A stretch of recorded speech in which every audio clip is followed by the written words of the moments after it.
U novootvorenoj gradskoj knjižnici Ivan Goran Kovačić predstavljena je monografija Naše Vrbovsko – ljudi, prostori i događaj. Na više od 700 stranica donosi pregled povijesti, prostora i važnih trenutaka koji su oblikovali identitet grada, čineći ovo izdanje vrijednim dokumentom lokalne baštine. Dragi gledatelji, lijepi pozdrav!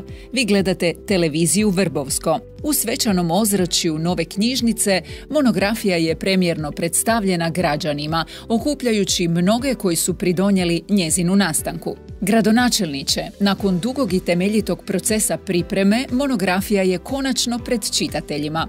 Kako i kada je započela ideja o njezinoj izradi?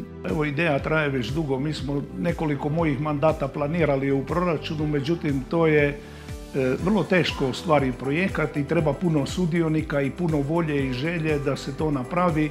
I evo, pred 2023. godine smo počeli, sabrali prve skupove koji su tu bili razne fizičke osobe koje tu mogu pripomoći donijeti razvoj ovakve jedne monografije, ali isto tako i niz pravnih osoba koje su sudjelovale i dale određene podatke da bi ovako jedno djelo moglo nastati. Bilo je puno ljudi, puno se pokazalo dobre volje, međutim kasnije kako to krene, svi imamo nekakve svoje obveze i onda je ostalo na sve manjem broju ljudi. Neki su profesionalni povjesničari tu radili na tome, ali najviše napravio kao urednik Marijan Kavran, i da njega nije bilo ovdje, mislim i ove naše dobre volje koja je bila i sav poticaj koji je bio i potrebna financijska sredstva, monografije sigurno u ovakvom obliku ne bi bilo. Tako da ja zaista izražavam i zahvalu veliku Marijanu Kavranu koji je to radio, dakle bez ikakve naknade, pro bono, volonterski, a tu je bio zaista jedan zahtjevan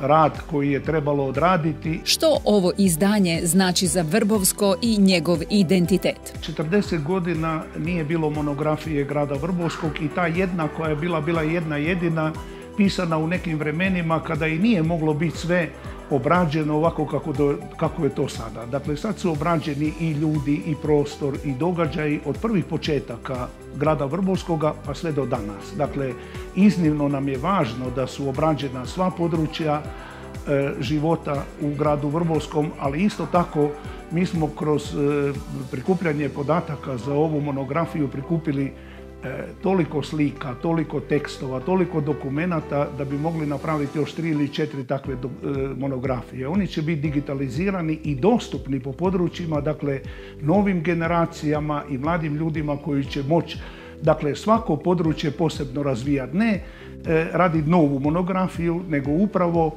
raditi po područjima da obrade ili kulturu, ili gospodarstvo, ili politički život u gradu Vrbovskom.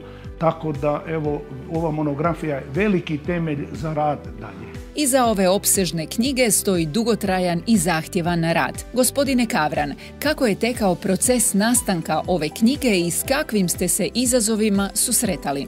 Koordinacija je dosta složen proces i trebalo je zapravo prvo identificirati područja koja su se kasnije iskristalizirala u sadržaju, ali najveći posao u tih 2 godine odnosio se na sakupljanje, prikupljanje fotograđe, ali i dokumenata, naravno provjere svih dokumenata, stvaranje nekakvog mozaika o toj građi i evo, ona je odraz ovog vremena, trenutka, ona je možda nekakav, ja bih rekao sada, novi zapis o prošlosti, ali u sadašnjosti Vrbovskog, tako da evo, ponosni smo na to.